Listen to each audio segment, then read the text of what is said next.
slime. Yeah, I am the king of the E. Hey, get it crew like the DJ. Yeah, I am the C. Hello and welcome everyone to SportsCasters. This is the first ever episode of the new business. My name is Chris Lyles Jr., founder and creator of SportsCasters. And here with my right-hand man and intelligent sports analyst, I have the Matthew Anderson. How you feeling today, Matt? Doing great, man. How about you? I'm doing great, man. This is a tough time, man, as far as for the sports industry. You know, everything's kind of coming back. Everything's shut down for right now. But as far as, you know, just how the landscape of it all is right now, I think when everything opens back up, you know, everything will be ready to go, rock and roll. So let's dive right in. So the first topic of today is the Pat Mahomes deal. Thoughts? That when I first saw that contract, I think the whole hood went up. It was crazy. First 10-year deal. I think, but really when you break it down, it's extension on it, the $503 million. It's like, yo, that's $500 million.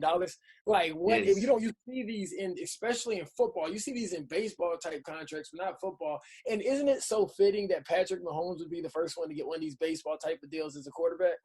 And it's crazy that you say that because it's like, how is it that Pat Mahomes won one chip, but you got guys like Tom Brady and, you know, Peyton Manning that's not retired that haven't even seen that kind of money before? And the question that I have when I first saw it was, well, one, props to him because, you know, black men get paid. You know, we all root for that. But I kind of thought about it. Exactly. And I thought about it. I was like, now, hold on. You know, questions started to arise like, A, where did Kansas City get this money?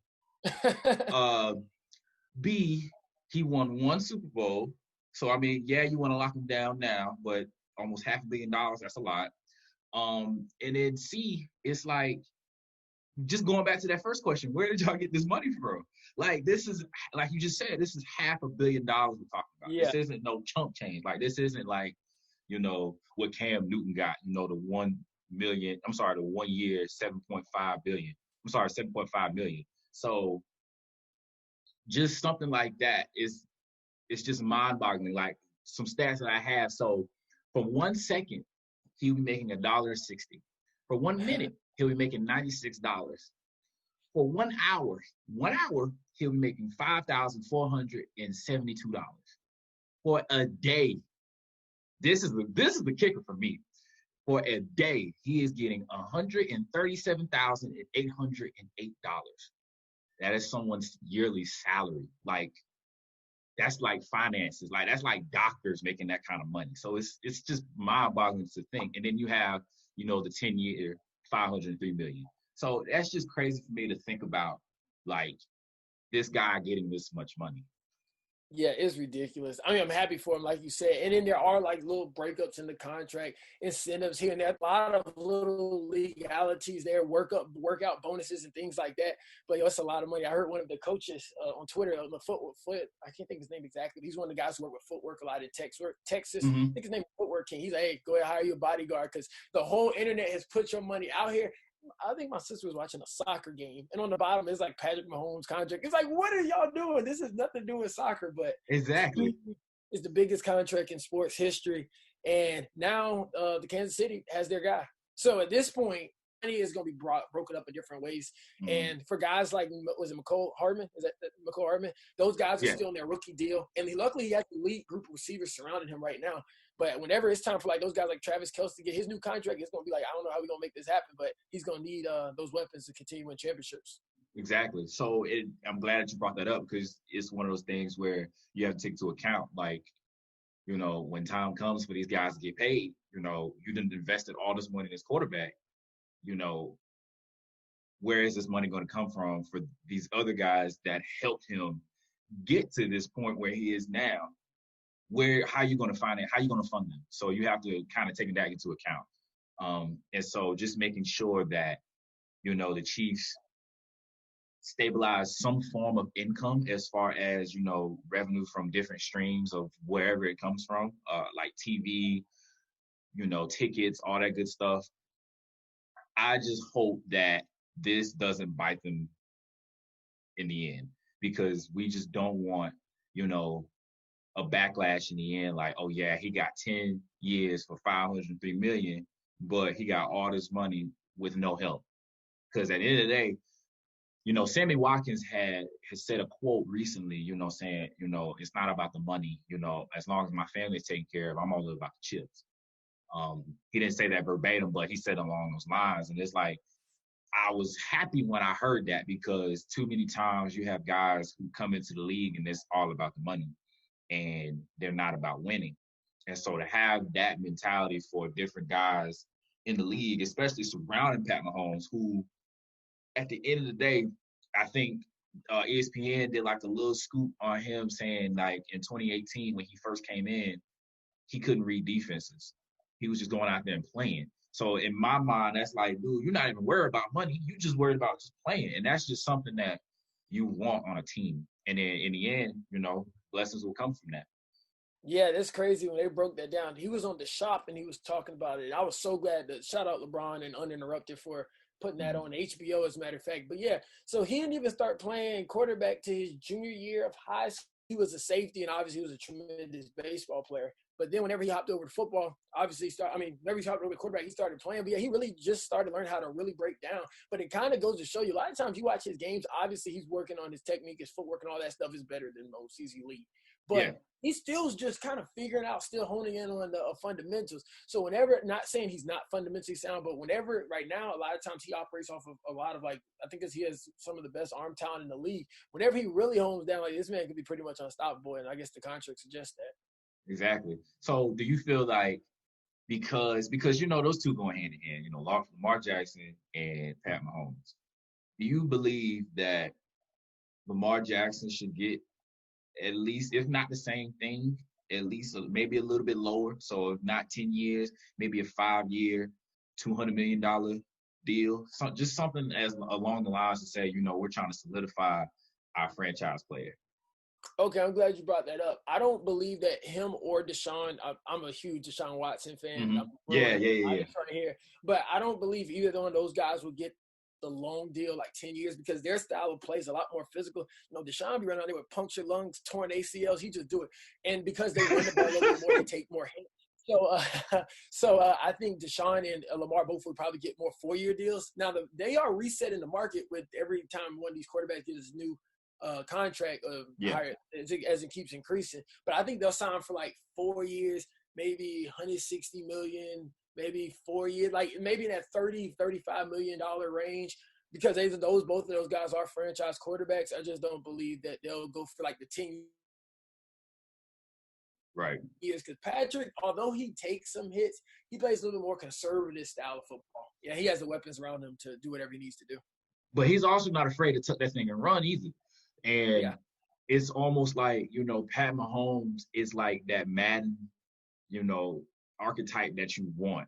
Like, you want that quarterback that can throw the short pass, can throw the deep ball, can read the defense, but is also not afraid to tuck and run either. And, with Deshaun and Lamar, they can both let that thing fly, but at the same time, they're more agile and, scrambling quarterbacks. And that's not necessarily a bad thing, but when you look at guys like Cam Newton, who his rookie season, that's all he did. Like, literally, all he did was just tuck the ball and run. So when you take that into account, it plays well into the injury section. So you have to know, like, okay, I understand, this is your style of play, but just because that's how you play and it may win games for us, you're prone to get injuries. So you have to take into account, okay, we're not going to give you that 10-year, $503 million deal, but we'll give you this 4-year deal, to solidify you for the time being. So I think that's how organizations look at it from their perspective. Especially with the Houston, and they took away my guy DeAndre Hopkins, and they replaced him with Brandon Cooks. But nonetheless, you're taking away my Deshaun's options too. And then his offensive line, they did get Laramie Tunsil last year, which did improve it a little bit. But yeah, y'all definitely have to back up the bench truck. Y'all gonna need to bring him some money since y'all taking away some of his weapons. And he's actually been kind of vocal about that. He wasn't too happy how they got rid of him. He even quoted one of the Drake's lyrics. I said, "They got real now. He done brought hip hop into it." Exactly. Like, that's a topic for a whole different day, because I was mad when I found out about that. Like, you literally gave up one of the best receivers, if not in my opinion, the best receiver in the league. That's between DeAndre Hopkins and Michael Thomas. Those are probably two of the top league like receivers in the league right now. And the fact that Bill O'Brien took those guys away, boy, what a play. And then the comments surround, but yeah, I know we're going to stay on top, but and then the comments surrounding that, but yeah. And then Patrick, but to go back to what you were saying about Patrick, yeah, I forgot which game in the playoffs last year, but yeah, he kind of showed a little bit mobile ability too. You know, he's got kind of got the swagger too. Even from whenever you see him walk into the arena, he's got the almost what are those sunglasses. I think I know what you're talking about. Yeah, yeah. And it's just like his whole swagger. Yeah, his whole swagger just kind of with that baseball stuff in. So, hey, congratulations to him. We hope him much success. But like I said, I'm a Texans fan, just to be very clear. So I do not want to see him in the AFC Championship game every year. And if so, I want to see us finish the deal like last year. I think we were up like 24, 21 points and lose the game in Kansas City. So can't have that happen again. Well, good luck to the Texans. We'll see how they do this upcoming season. And again, congratulations to Patrick Mahomes on a new deal, man. You know, flaunt your money. Of course, be smart, but as always, you know, have fun. You deserved it. Next topic at hand, Cam Newton.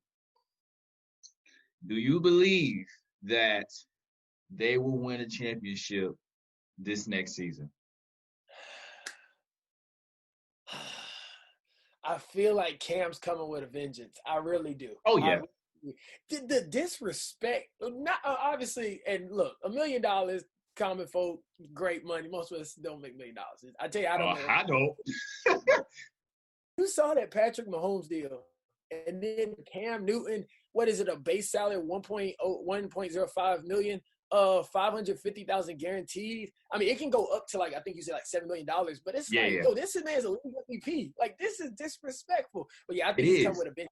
Yeah, I think he's going with a vengeance this year. And it's crazy you mentioned the contract details because he made an Instagram post in that weird font. I still can't read it. That I can't either. He said it's not about the money, it's about respect. And I said, you know what? That man, if he does not get a chip, he's going deep in the playoffs. And Stephen A. Smith said it best when the news first dropped. And he was like, you know, I don't know Pat Mahomes. I don't know Lamar Jackson. I don't know. And I agree with him. You have an elite talent, and you're putting it under Bill Belichick. You get a guy who is increasing in his throwing ability, can already run the ball. He's increasing in his reading the defense, his IQ for reading, you know, different defenses and what gets thrown at him. You put all of that under one of the best head coaches in the NFL to ever step foot on a field. Not only, I believe, will Cam Newton win a chip, maybe not this year. I highly think that he may win it this year, but it'll definitely be in the next couple years. And I believe that this is the perfect way for him to die, or for the Patriots to continue on their dynasty. Because it's been, you know, speculated that Tom Brady didn't really like Belichick and this and that, and Cam Newton having that newfound respect for the game, but also having that different mentality, like he wants to win. It's not all about him, but he just wants to win. I think that's what Belichick is needing. Not saying that Tom Brady didn't want to win, but it's two different types of personalities. You have one where it's like, you know, oh, great, we won, shake hands, whatever. And you have another who, yeah, we want to win, but, you know, in simpler terms, I'm going to turn up while I'm winning. And that's what you need for a team. You need that different type of personality, that different perspective. So I personally believe that, you know, they'll win a chip.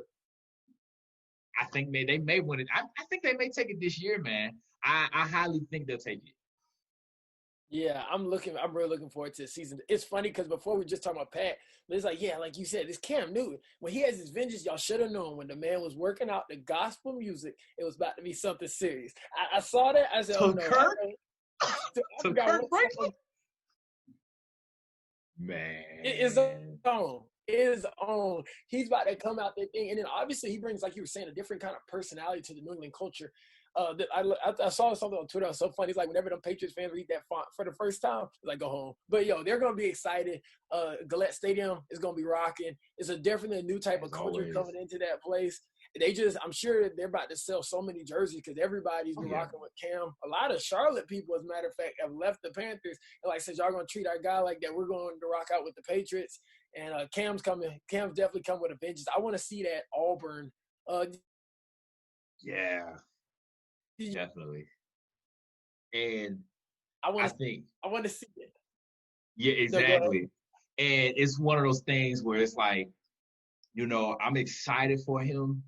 I'm gonna always be a Panthers fan, but I had a certain love and a certain, attentiveness towards Cam because I watched him from when he was at Auburn all the way to him getting drafted by the Panthers to them that 2015 year. We're not gonna bring that up. It was a great year for him, but up until the Super Bowl, so we're not gonna bring that up. That's child.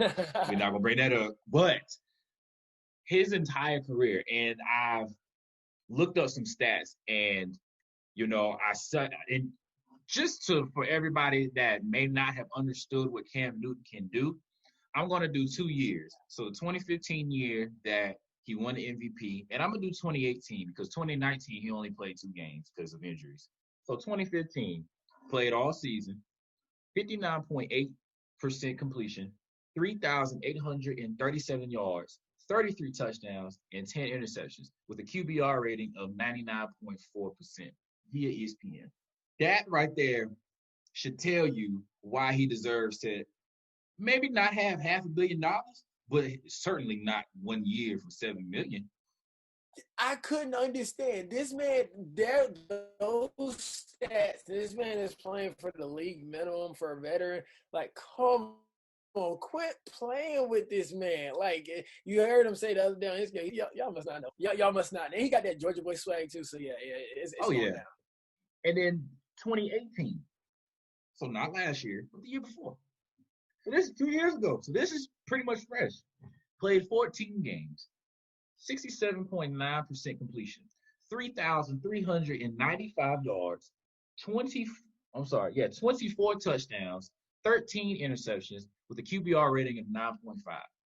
And he's getting the league minimum. The league minimum. Like, he's getting less than probably what Joe Burrow will probably be getting. And Joe Burrow has not stepped on an NFL field yet. That's actually a really good thing to do there. Like, just if people aren't necessarily seeing the full picture, compare them with some of these other guys in the leagues again.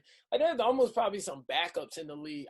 Jameis Winston might mess around and make more than him. As a matter of fact, definitely probably has a base salary. And not any slight to Jameis Winston, but Jameis Winston's going to be a backup quarterback. I was wondering, I don't think any other teams are really showing him too much attention.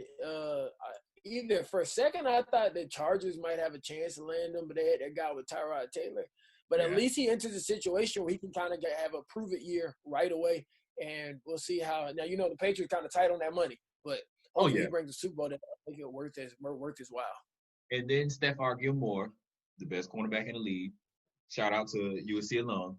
But he just got that big contract extension. So, and then the Patriots are a big defensive team anyway. I feel like their offense was so heavily on Tom Brady and Bill Belichick because they could do what they could do, but they were winning games because of their defense.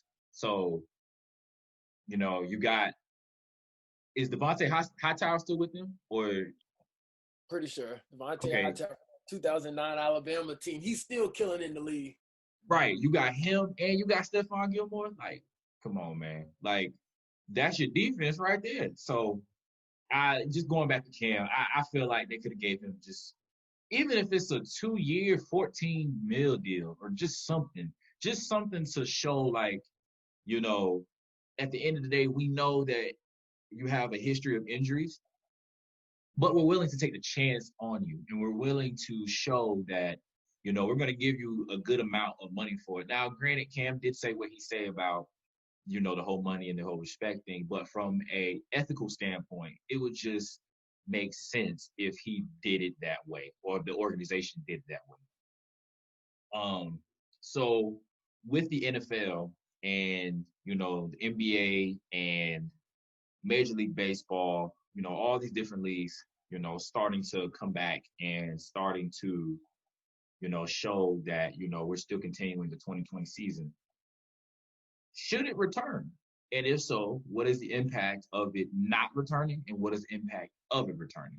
I'm thinking the majority of people are happy because people spend a lot of money, time, energy on sports. Like, that's the part of conversations. You got your betting lines, you got merchandise, all that stuff is coming back. A But with lot. all the Black Lives Matter, it's like that.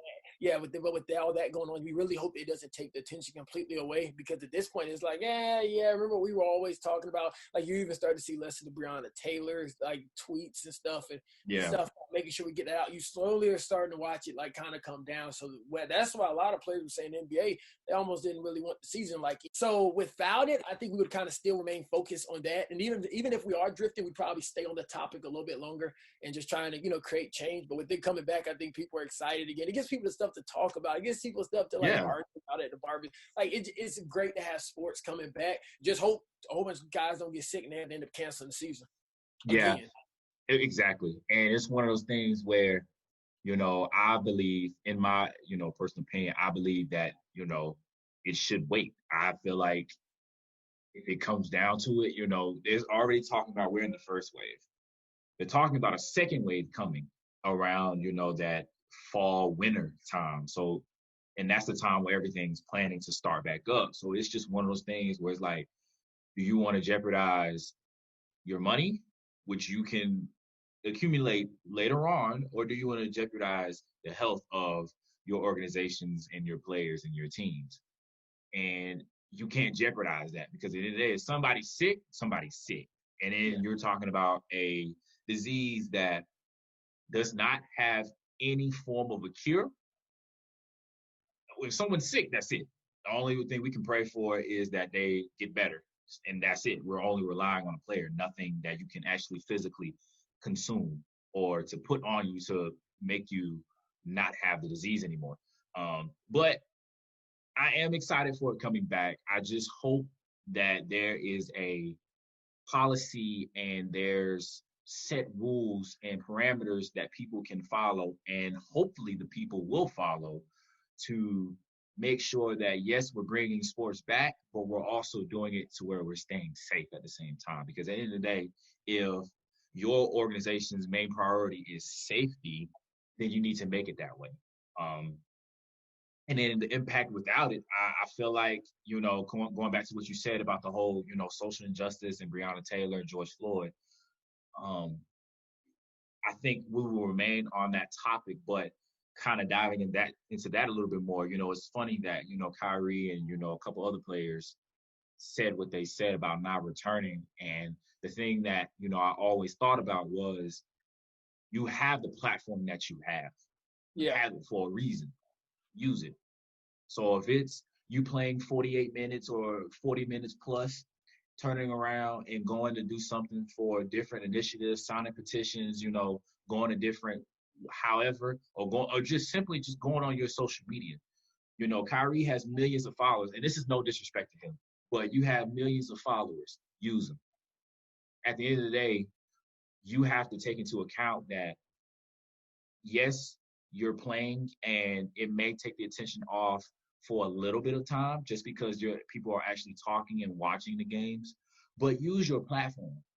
Don't just sit out and say, oh, we're not going to play this and that. Use basketball, use the NBA to dive into those key, sensitive topics.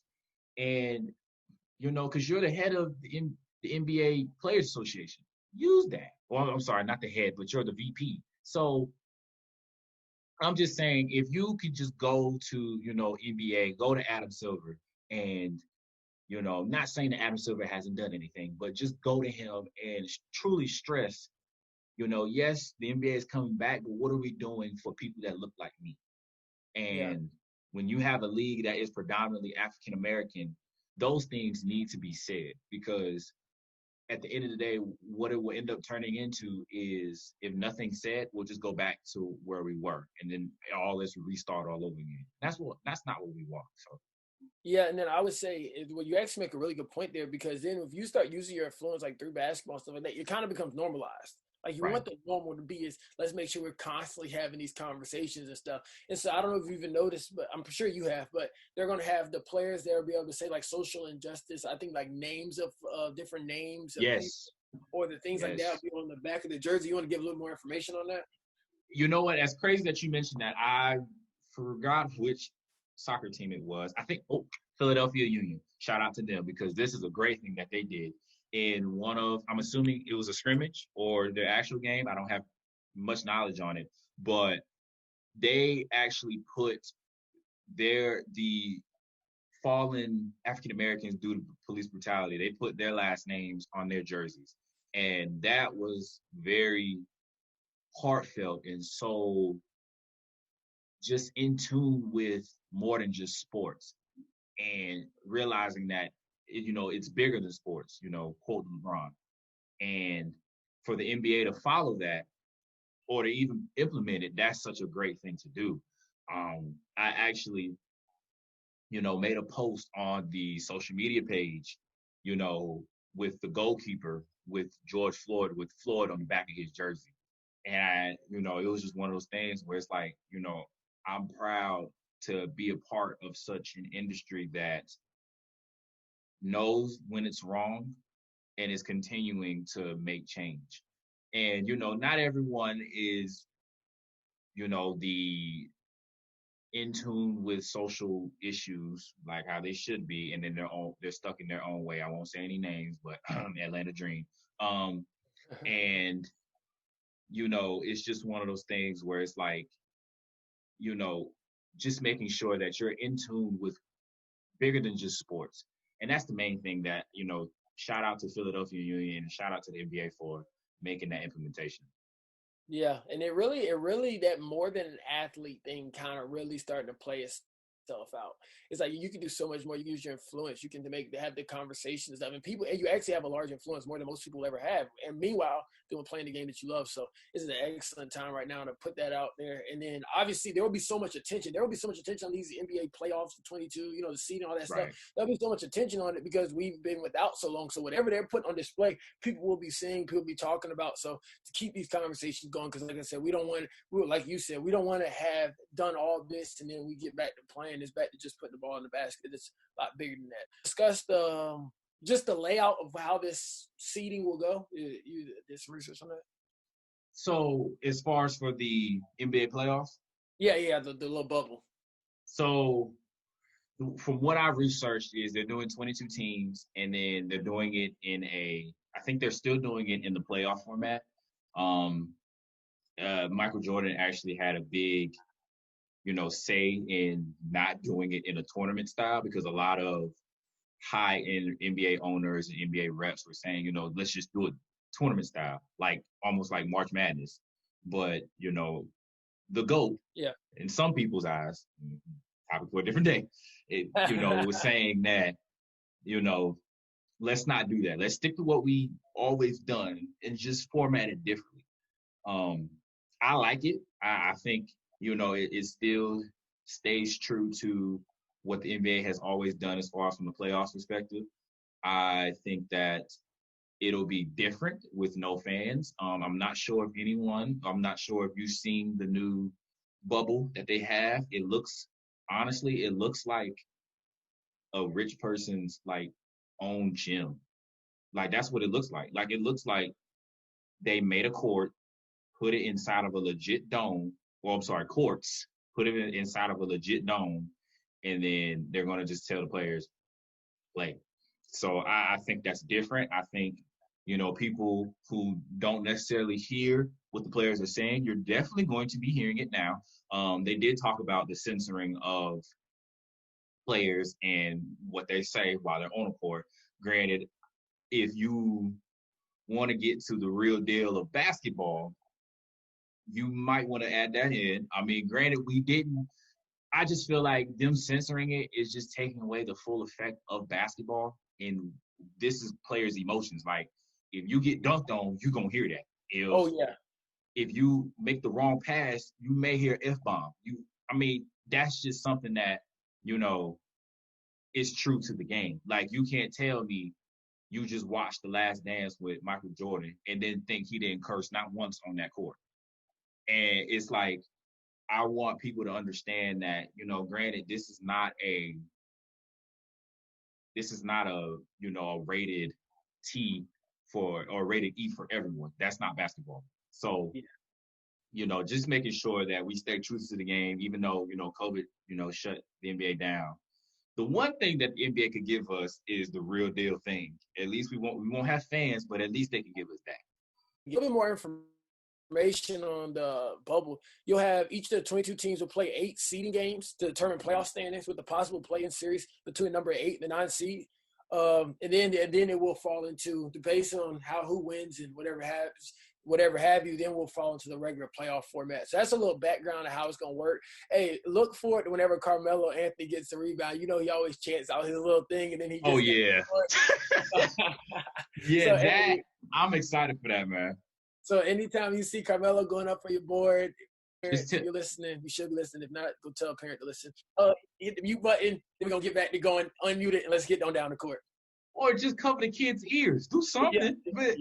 But So, we talk about, the NFL, the NBA. We talk about, baseball coming back and, leagues just making that grand return.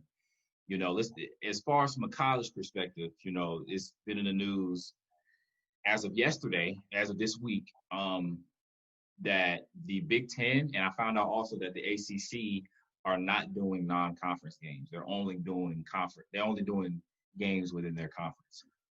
So there won't be that USC and that Clemson matchup. So I don't know how I feel about that, because that's a tradition. So, what's your take on that? How do you feel?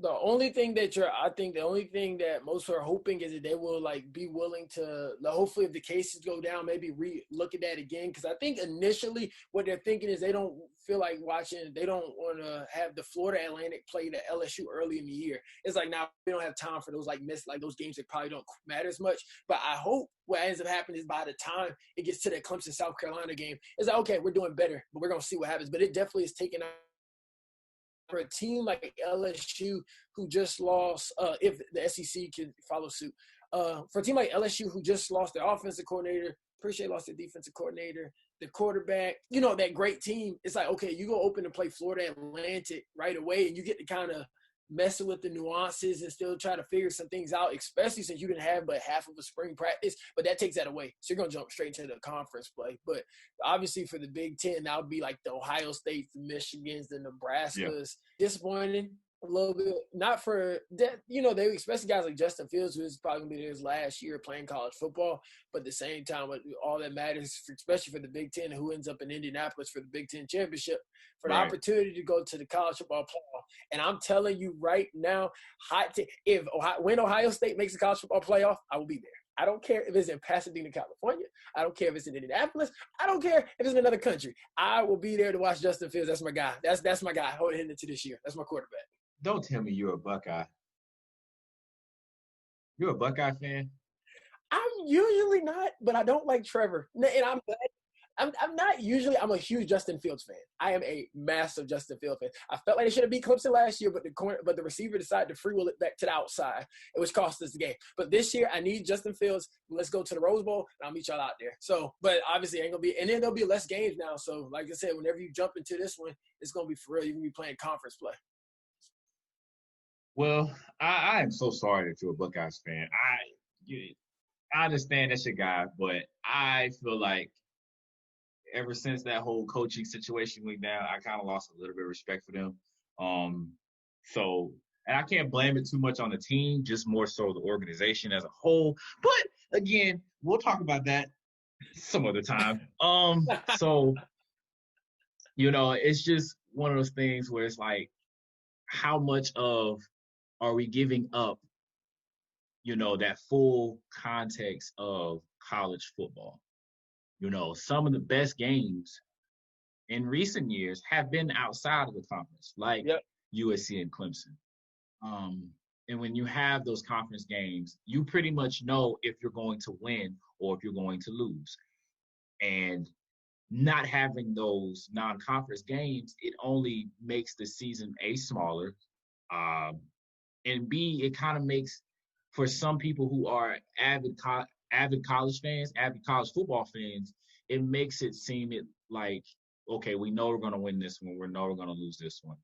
Okay, we may win this one. Heck, they might end up in a tie. So it it condenses the season. I feel like what they did was a good move, and just making sure that players stay safe, because at the end of the day, we are talking about people's kids nonetheless. So I feel like, it's a good move. In my personal opinion, I feel like if you're going to take away non-conference games, just take away the whole season. I mean, at the end of the day, let players come, still work out, because at the end of the day, you're still getting money to still attend this university, still work out, but don't do it at the expense of someone's child from an organizational standpoint. So just make sure that if you're going to do this, like the NBA, like these professional leagues, do it in a way that's smart and that's safe. So just kind of just wrapping that part up, it's a good deal. It's a smart move. It's just making sure that people stay safe. And real quick, what the NCAA is doing at a lot of the major Power 5 institutions, they might be doing all school season, but what they're doing is they're having the guys sign flyers or waivers or whatever. And in that case, in case you get sick, I don't know to all the extent, I haven't looked over the documents, but the just is that they won't be responsible, which is a real slick move to do. But think about it. Most of the time, these guys have dreams and hopes of playing in the NFL. You're going to sign that paper like, yeah, give it to me, sign it, whatever. But basically what that thing is saying is, if you get sick, the NCAA is probably not going to be responsible for it. So, and then you're not even getting no money out of it. Wow. Yeah, it's hot. It's crazy. But so that's what they're getting signed off. I think one of the, I forgot which school, but somebody, one of the players are having like lawyers look over it, kind of be like, hey, this isn't right. Because that's crazy. Like, you can't even, okay, obviously you get your stipend, you get your scholarship and stuff, but they're like, yo, we're not responsible for that. But it's like, y'all are profiting. And if all these top quarterbacks decide not to play, it'd be a huge issue. So they are definitely getting those waivers out to the players. And most folks, 18, 22 ain't looking at it. Most of us like just like look at our leases that we signed for apartments. We just signed it. So most of everybody else is just signing that. And we're going to see if any cases come up with that, wherever that becomes an extreme downfall. Man, I ain't never heard of that before. That is the first time I'm hearing of that. So let me reiterate what you just said. Let's say I play for USC, and I'm throwing USC out there. Shout out to my alma mater. They give me a slip of paper saying, if you get sick, we can't do nothing for you. And guys who are not probably going to be looking at the paper because they're so ready to play, they sign it, and one of them gets COVID, and that's it. I don't know all the legalities to it, but it's definitely a waiver going on about that. And it's like, I don't know, they might help with like healthcare, something like that, but it's definitely a portion of this thing, because that could be an easy lawsuit. It's like, we're not responsible for all of that. You chose to play. Like, there's a whole thing. You chose to play. Like, it's not just all on us. So they might help out with healthcare. I don't know. We'll have to do some more research and like kind of throw that back out there just so we can clarify everything about some sports law folk. But yeah, that's definitely the thing that's been going around. Well, we'll see how all that folds. I hope that's not the end game, and players are getting left thrown in the dirt. So we'll just pray that everyone is safe, that everyone's taken care of, and we can get back to college football. So to wrap it up, this is a big topic for avid gamers who play 2K. I don't really play 2K no more like that. I used to, but when you're old and paying bills, you don't really have time for it. So Zion on the 2K cover, does he deserve it? Yes or no? And why? And so it just makes sense. I feel like, but they could have put him on the cover before the season started last season, and it just would have made sense. Like, I kind of predicted it. It just was happening. He was hurt so much this year. I personally would like to see like a Ja or somebody on there, but I know Zion is like the face of the league. Like, that's whenever you think basketball. Think about ESPN flexed in some of his games once he started playing because he's that big of a deal. So I see why they did it, but I personally prefer somebody who, I'm not saying Zion performed bad, but somebody who performed, the duration of the season, like a Ja or something like that. What you think? Right. I say hands down Ja. I don't really care too much for the face that everyone says. I get it. Because, you know, if that's the case, if we're going off the face, LeBron should still be on the 2K cover. Yep. If we're going off of that, you know, these past, what is it? LeBron has been on 2K14, 2K16. Oh, I think it's 2K14. That's the only one I can remember at the moment. And if we're going off of the face of the league, it should still be LeBron. It shouldn't be Kyrie Irving. It shouldn't have been, you know, Damian Lillard. You know, shout out to him for making his first 2K cover. It shouldn't have been Anthony Davis. It shouldn't have been Steph Curry. So it shouldn't have been Derrick Rose. Well, take that back. Yeah, I take that one back. You know, because Derrick Rose is that dude. So let me take that one back. So, but at the same time, when you only played 19 games, and I have some stats here, you know, just talking about what he has done in these 19 games.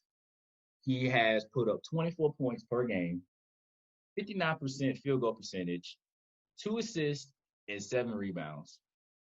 Ja Morant, who both, you know, shout out to the South Carolina natives, woohoo, has played 59 games, 17 points per game, 7 assists, and 4 rebounds. I was speaking with someone on this subject, and they were saying, you know, Zion deserves the cover, you know, this and that, you know, going on, blah, blah, blah.